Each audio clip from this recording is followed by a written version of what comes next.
that the Muslims are gaining in influence and trying to deny Jewish rights and Jewish history to the land of Israel and using that to attack Jews all over the world. Okay, so let's see. We have about 1.9 billion Muslims that don't want us alive, in principle. You mean only Israel or Jews too? No. All over the world. It's part of the jihad. Unfortunately, there is only 15.7 Jews around the world, so the ratio is about 120 something. It means physically, deterministically speaking, we have no chance to survive this. The fact that today we have a land, we have the Torah, the theology, and we have the people in one place, this is statistically speaking a miracle. Now, I think in subconsciousness, the Muslims hate the fact that we exist. So now you need to deal with that and somehow to survive this for many years, I hope. So our odds is very, very narrow. Now, if you are dealing with somebody who doesn't recognize your being, I believe it's something spiritual. It's weird to think that a group of people which are very smart, we are just 0.2% from the world, and we want more than 22% of Nobel Prize. It means the deviation here is 100. So it means that the Jewish nation in its land, in our land, have something to contribute to the world, and this for sure, 100 times than others. It's weird. Originally, I'm a nuclear physicist and electrical engineer. I did both in parallel, and PhD in electro-optics. I saw many connections between physics and spiritualism. For example, if you take 1905 relativity of Einstein, he showed that there is a connection between time and space. It sounds weird because I know what is it, space. There is a space between us, right? So Einstein said, no, it's an illusion. Space can be distorted, can be torn, you can play with it.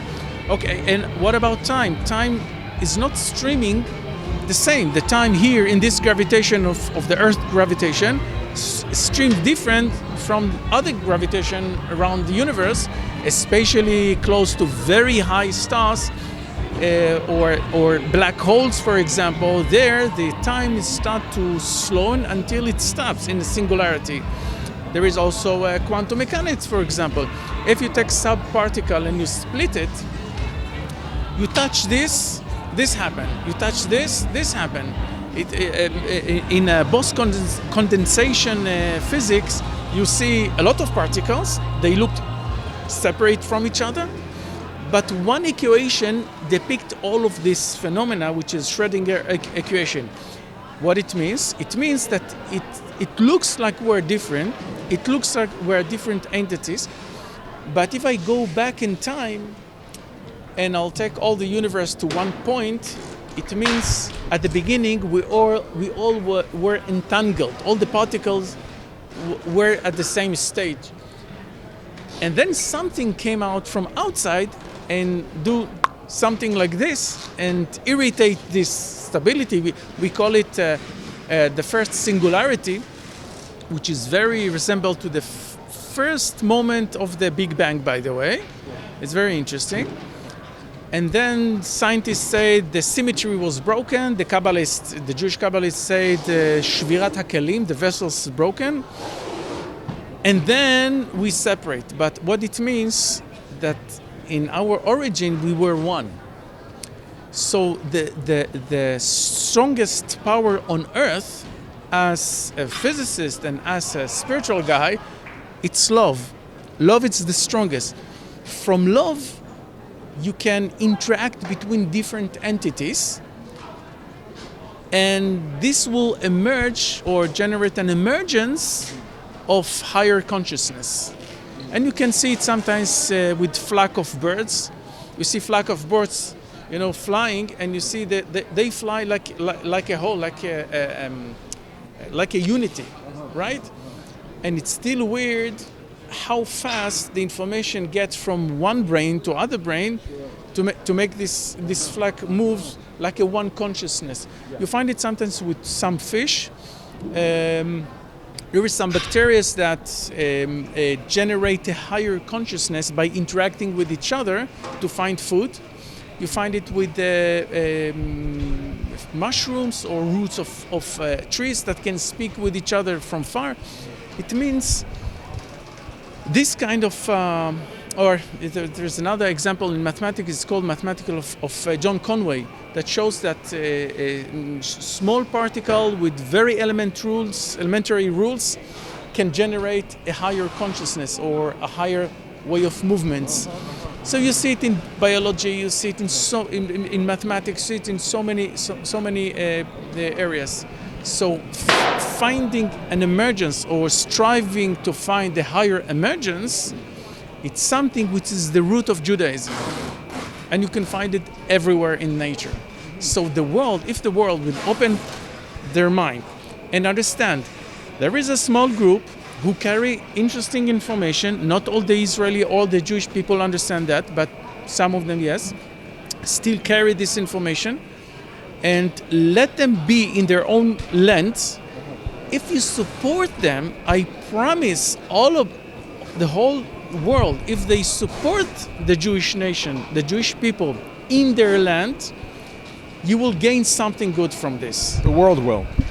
All the world, no matter if you're Buddhist, Muslim, Hindu, Christian, whatever. If you understand that support this small group for God's sake, if you see the surface of Israel, it's so tiny. And for example, the Islams, 1.9, so many land. 1.9 billion? 1.9 billion Muslims, Sunni and Shia and other kinds. So there is no real reason to nudge Israelites because you have so much land. Now, the Palestinians, which took the name of Adrianus after the Bar Kokhba rebel in 135, after 135, Adrianus called Israelites Palestinians, Plishtim, just to irritate them. So after the Philistines. After the Philistines that came from Cyprus and all the Greek area and things like that. And again, they conquered the area through Gaza to Ashdod, Ashkelon, and so on. But the real residents, or say the real nation who need to be in Israel, it's not just because God promised. It's, let's be efficient and materialistic.